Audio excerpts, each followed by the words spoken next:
Você já teve cárie ou já parou para pensar por que nossos dentes estragam?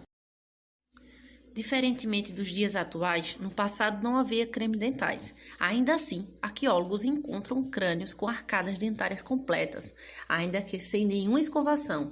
Será que precisamos mesmo dos cremes dentais? Para começar, vamos falar sobre um ambiente úmido, com uma temperatura agradável, um fluxo contínuo de alimentos e uma aptidão para a proliferação de bactérias. Sim, estou falando da nossa boca.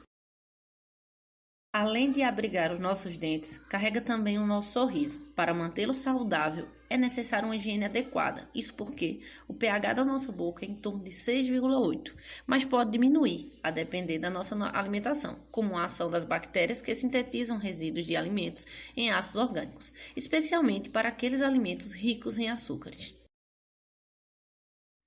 E aí, já percebeu a resposta da nossa pergunta? Vou te dar uma dica. Nossos antepassados não consumiam doces, chocolates, pirulitos, balas e etc. Não é?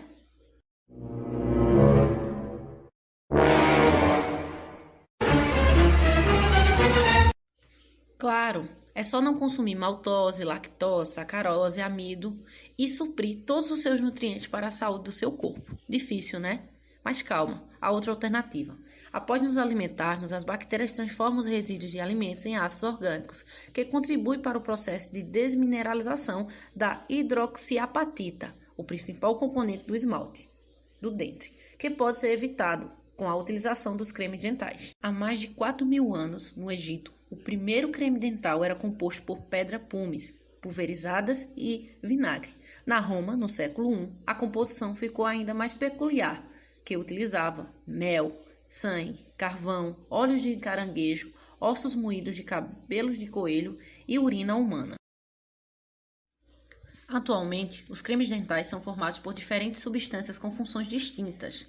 Dentre os principais componentes estão os abrasivos, os umectantes, edulcorantes, flavorizantes, espumantes, aglutinantes e outros componentes que têm funções específicas, como, por exemplo, o flúor, para preservar cáries, ou o nitrato de potássio para dentes sensíveis ou para remoção de manchas com café ou tabaco.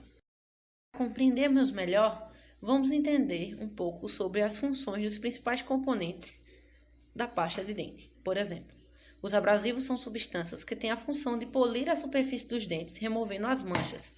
Um exemplo seria o monohidrogeno fosfato de cálcio. Já os umectantes servem para umedecer o creme dental. O exemplo é a glicerina.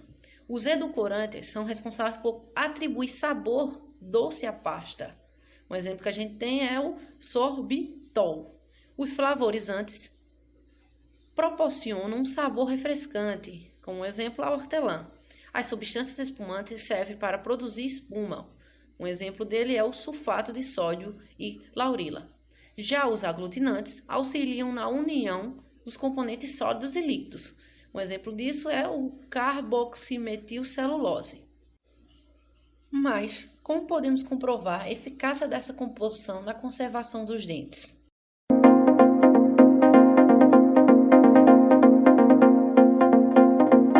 Pegue 2 ovos de galinha e um deles revista totalmente sua superfície com creme dental contendo flúor na sua composição. Depois, pegue 2 copos e coloque uma quantidade aproximada de refrigerante, aproximadamente 250 ml. E em seguida, mergulhe os 2 ovos ao mesmo tempo e espere a reação acontecer ao longo de 24 horas.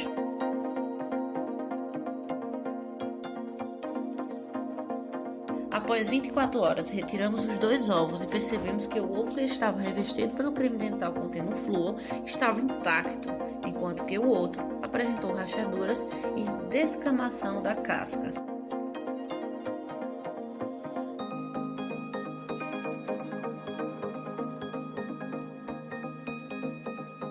Este experimento foi realizado sobre a casca do ovo, que é composta basicamente por minerais como o carbonato de cálcio e carbonato de magnésio, sendo utilizado para assimilar a presença de cálcio nos nossos dentes, e o refrigerante como sendo um alimento à base de açúcar, pela presença da sacarose em sua composição.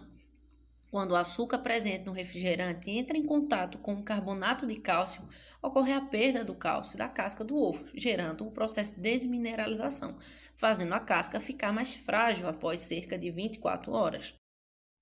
Isso é o que acontece com o esmalte do nosso dente. Quando ingerimos refrigerante, após 10 minutos, o pH da nossa boca se torna menor que 5,5, ou seja, ácido. Isso porque, além da própria acidez do refrigerante, há uma grande quantidade de açúcar em sua composição, que é metabolizado por bactérias e convertido em ácidos orgânicos, como o ácido lático. Esses ácidos favorecem a reação de desmineralização do dente, já que o aumento dos íons H3 ou seja, o hidrônio, reage com o íon hidroxila ou H-, produzindo H2O, ocasionando o deslocamento da reação para a direita, no sentido de desmineralizar os dentes, deixando-os suscetíveis ao surgimento das cáries. Já o segundo ovo foi protegido pela ação do íon fluoreto, que torna a casca menos suscetível ao ataque dos ácidos, interferindo no equilíbrio da desmineralização.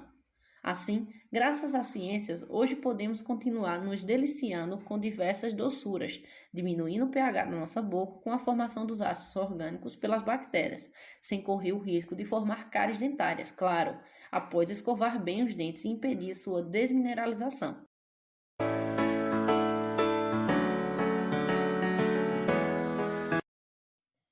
Além da saúde, muitas pessoas se preocupam com a estética dos dentes, muitas vezes buscando procedimentos de clareamento caseiros e comerciais, como aqueles que são prometidos por cremes dentais contendo carvão ativado. Esse material, à base de carbono, funciona não como um clareador, mas como um abrasivo. Logo, no que diz respeito ao branqueamento dos dentes, não há diferença significativa entre esta e as outras pastas convencionais. Pelo contrário, cremes dentais à base de carvão ativado possuem partículas maiores de abrasivos, fazendo com que seu uso prolongado leve a danificar o esmalte, produzindo a rugosidade superficial, desgaste irreversível do tecido e hipersensibilidade. E aí, sabia dessa curiosidade? Em tempos de fake news, busque sempre informações confiáveis e com um embasamento científico.